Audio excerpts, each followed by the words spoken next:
Right, okay, ladies and gentlemen, big warm welcome to the next episode of the Under the Lights podcast. We're back after a little break, joined by boxing promoter, manager, advisor, my good friend Stephen Vaughan Jnr. Hey, Stephen, thanks for joining us. How are things? Yeah, good, mate. Good, yourself? Yeah, very well. Thanks for coming on. As I say, we've done a few podcasts already with sort of going through boxers and their journeys. We're going to try something a little bit different today in previewing your show you've got in 2 weeks' time. At the Boxpark in Liverpool. Vaughan Group and Block 1 Sports. A big night of action in Liverpool. If we could just preview the show, if that's okay. Yeah, no, it's a very good show. The main event is a rematch of Wiggins against Kerim Agius II. So obviously the last one was a 4-round barnstormer. Over 8 rounds this time. It could be a very interesting fight. And the first pro boxing show at the Boxpark in Liverpool, is that something you're looking forward to, a venue you're looking forward to working with? Yeah, it's a smashing venue, and hopefully it could be the first of many. So yeah, we'll get into it then, if that's okay, about the show itself. You already mentioned the main event there, Kate Wiggins and Kerim Agius II. Kate 3-0 with 1 draw, Kerim 5-0 with 2 draws, one of them against Kate. They met very early on in both of their careers. I know you weren't particularly involved in that first bout, but you were ringside for it. How has the rematch come about, landing on your show? Come about because obviously I'm close to Kate anyway, even though he's not managed or promoted by us, he's with charity. But the night he boxed Kerim last time, Ryan Farragher won the Commonwealth title down the York Hall. Kerim Agius is Maltese, and obviously we've got a bit of an affiliation with Malta. So Kerim boxed over in Malta this time last year, October last year, to the day actually, when the show comes about. And I know they've had a bit of back and forth on Instagram and since the show, and both of them wanted it, and it's a cracking little main event for us. Yeah, fair play to both lads taking it. They could have easily tried to pad the records. Do you think, obviously the first one, Kate coming in as the ABA champion, got dropped a couple of times, and then won the other rounds. Do you expect it to keep the same intensity over 8, or do you think the lads have both changed the style since then? Well, obviously, Derry's changed training since then. Kate's changed and gone with Derry. Kerim has had a couple of wins since then himself. I think Kate's had one more win since that. I think they're both coming to win, aren't they? Over 8 rounds, it could be very, very interesting. Take my hat off to them for having it at this stage of their careers. Also, so outside of the main event, we have got a couple of the boxers you manage and promote on the card. We'll go through them, if that's okay. We've got Sean Arkwright doing a 6-rounder. Sean's currently 8-1, coming off a loss after you got him in the WBC Grand Prix out in Saudi. What do you expect? Well, if you could talk a little bit about how that opportunity come about for Sean, and then what you're expecting for this in the next sort of 12 to 18 months for Sean? Yeah, well, the opportunity for the Grand Prix come about just by fluke, really. So we got him and Paul Ryan, the lad from Dublin, in as well. Paul got through the first round and lost in the second round. Sean, unfortunately, got beat by a Mexican, but, it never done, it hasn't done him no harm. It was a loss against an unbeaten Mexican. He's come back since in the Olympia a few months ago, and he's ready to go now. I mean, for me, he's one. If he could get through this fight unscathed in October, come the new year, we're looking for the title for Sean. Yeah, going into the new year, 9-1. Yeah, well, we're looking for the title for him. There's an interesting all Liverpool fight that I'm trying to make. For the title for February. And he just needs to come through that, as does the other lad that we're talking about, and it could be a good fight for Feb. So Sean comes through this, he'll be 9-1 if it all goes to plan. Another 6 couple of rounds under his belt, Mike. I think he wants. Do you think he's ready for the step up? I think he'd like to get a stoppage in this one, Sean. Yeah. Because he hasn't had many, but. After this, he's definitely ready for a title. And you think he's ready to step up from the 6 and 8 round distance? Yeah, into a title fight, definitely. Yeah. Also got Ethan Brown on, tremendous young talent. I think Ethan looks to have it all. Had a bit of a stop-start career through, obviously before he was with yourself, through other issues, and then, we got him out 3 times last year, 3 good wins on the zone, 3 stoppages, I think it was as well. He was lined up for the title, got a hand injury. It what's the plan with Ethan now? Is this one and then get him back in that title mix as well? Because he's 8-0 now with 3 knockouts. Here's another one. You know, in my opinion, he would have been area champion if he'd have been able to fight in March. But obviously, injury stopped that. He's another one. We need to, you know, get through this and look for titles in the new year. Because obviously it's hard with these younger lads in it, because the balance is they need activity, but they also need the correct step ups as well. Ethan's looked spectacular in them 3 bouts, and as you say, it was probably a bit frustrating for him because he got the activity back and then was ready for the step up, picked up an injury, so sort of had to take a step back, but getting him out and then... Just needs to keep some momentum, do you know what I mean? Obviously he's had a few injuries, he's had a couple of times where he's got to the week of the fight and his opponent's pulled out and all the rest of it.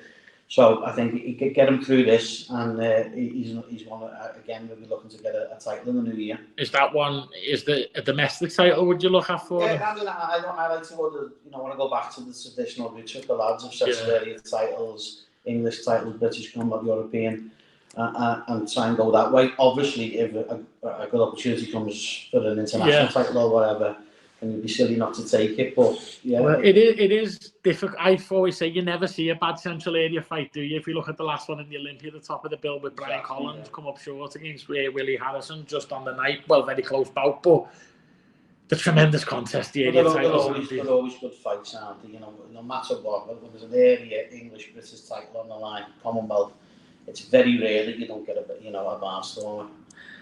Also got James Heneghan on the bill doing a 6-rounder. He's currently 13-0. Got a good win against Conor Goulden in a bit of a local derby on your last show. Sorry, was that the last show or the show before? I lost track. In March. Obviously, a good win for him against Conor. Good 10 rounds in the bank for him as well. He's back out again in a 6, obviously keep activity, but James going 14-0, all going to plan in 2 weeks' time. Is he another one? Is this another one all on the cusp of a title? He's got a few options for titles, James. You know, both at super welter and at middle. You know, so we're just got to again make the right choice and get him a title shot in the new year. He is a talented lad, isn't he? Yeah, you know, all 3 of them are. You know, all 3. They're all in the same gym. They're all mates. Yeah. So, you know, it's exciting times for all 3 of them. Yeah, and obviously, do you think they're buzzing off each other, being around each other in the same gym, on the same shows? I think the gym's buzzing off theirs. I mean, I think Swifty has his lads training there as well. So there's a lot of good lads in that gym. Also on this show, you've done a good deal with Queensberry. Got a couple of Queensberry boxers on the bill in good bouts, really, as well. We've got Brad Strand on, a very highly decorated amateur. Good pro, been in some big nights already. He's in with Eric Lopez, I think, who's a well-known, tough operator. How has it come about with the Queensberry lads coming on, and what are you expecting from that bout between Brad and Lopez? It came about, the Queensberry link up through Lee, and obviously they've got loads of lads now, haven't they, and they've got to keep everybody happy.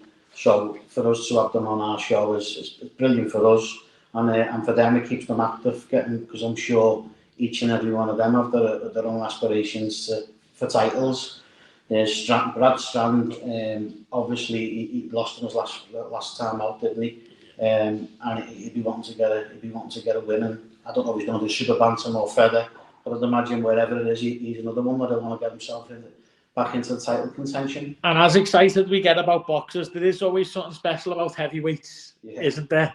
We've got a big heavyweight bout on the bill between Boma Browns, 5-0 with 3 knockouts. Will Howe, who's 4-1, and that one he's lost was to Simon Abikwe, who's an undefeated fighter himself. I emceed that contest thinking is one of these 2 lads going in the away corner, but they fully went for it.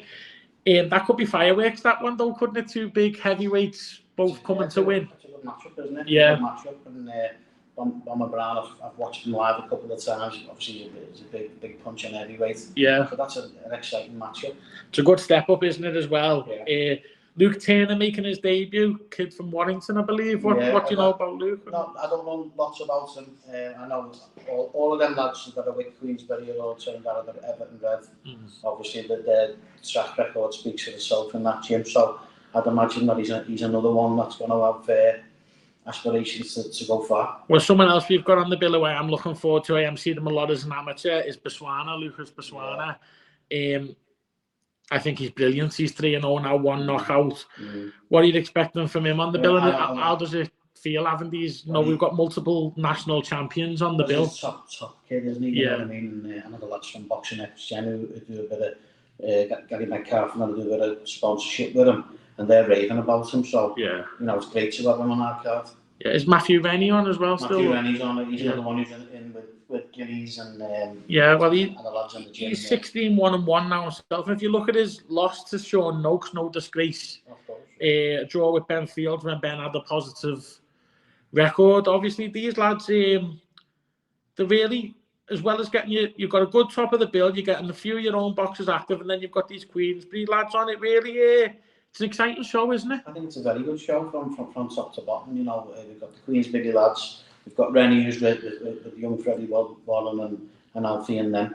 And they've also got Kerim in the main event as well. So, it's an exciting card. And obviously we're in the Boxpark, which is exciting, the first pro show in a new venue here in Liverpool, where we've got, historical venues. There's been shows everywhere. You've done them everywhere over the years. Tickets, if anyone's watching us got tickets, can they still get them on the door? The tickets are all out at the moment, but they do come back, don't they? So I'm sure there'll be some on the door. There'll be some on the Blockman website. James will have them up there. But we're open for a sellout. We're open for a top night of boxing, new venue, top quality prospects on the card. Really exciting.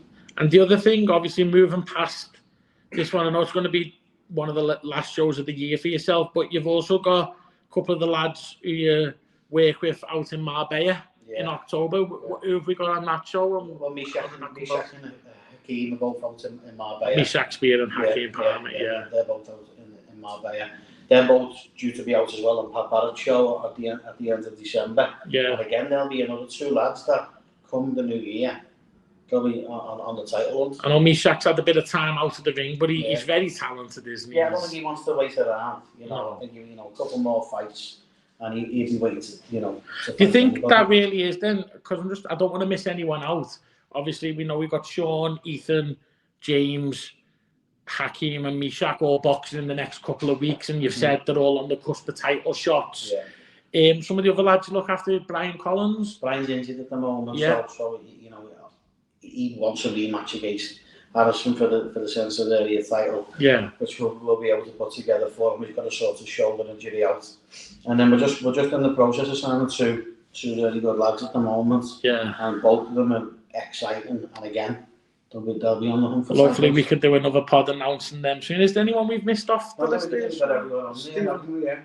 mean, Ryan Farag's probably the one we're missing out, but I've got to sit down with him to see what he wants to do after the turn of defeat. Great career he's had, by the way. He's had a very good Commonwealth European champion. Done great. So I'll have a sit down with him. But apart from that, I think that's everybody. So outside of, I know you're probably limited because you've got stuff in the pipeline, but after Boxpark on the 3rd of October and Marbella on the following week, what's next? Will we be going into announcing shows early next year? Well, there's a possible Malta card to announce, but it's not confirmed yet. We're just waiting on some bits off the people over there. But apart from that, next year we'll be fully concentrated back on Liverpool and getting the Liverpool lads out as many times as we can. Obviously, multiple lads there who can box for titles. I like it when we come in your office because when we look around, there's a few Scouts lads who've had titles on your shows over the years. Look at Tony Doddo there, Denny Matthews. Do you think we could be? Because I think, obviously, we always are a fighting city in Liverpool, but I feel I'd like to get it back to this, where we've got our own shows, but we're on TV, our own shows, get the lads title shots. Obviously, when the bigger promoters come, there's bigger money for them to go and get it, so good luck to them. But if we can get a bit of a base where we've got area English, common British titles on our shows, and then build lads up, and then they can go and get. I showed as well this link up with the Warrens that you will work. When needed with them. My dad used to work with Frank constantly and Barry back in the day, So I know the Warrens well, and I know Lee well, who's got a really good job at Queensberry now as well, hasn't he? So hopefully we can get some little bit of collaboration. Yeah, it's an exciting time because, as you said there, you've got 5-6 young scouts fighters on the cusp of titles, so could be an exciting 12 to 18 months for you. Well, I think next year could be a big one for us. You know, we've got a broadcast deal that my partner James will announce in due course, and hopefully, we will get our lads on. Well, that's the other pressure, isn't it? Having these lads is obviously building their careers, getting them the right fights at the right time. Do you think this little period of activity for them will be backed up next with the bigger step-ups? Yeah, well, that's it. You know, once you get to the 9s, the 10s, and 11 fights, some of them are on 13 fights, and you've got to then go and get into these title fights, haven't you? But yeah, it's really exciting times for them all. So I know you shouldn't try to pick things, but is there anyone on the viewers of a fight of the night you think they should look out for? Oh, the fight of the night obviously is the top of the bill. Well, yeah, it is. The top of the bill, and then, like you said, the Boma Brown fight. I think that's another one that's going to be.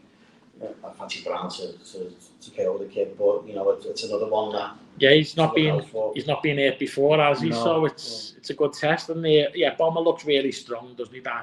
He looks a monster, but it's a good step up for him. So I think that's a good preview of the show. What we were trying to do there, and hopefully we'll catch you fight week, maybe if that's okay.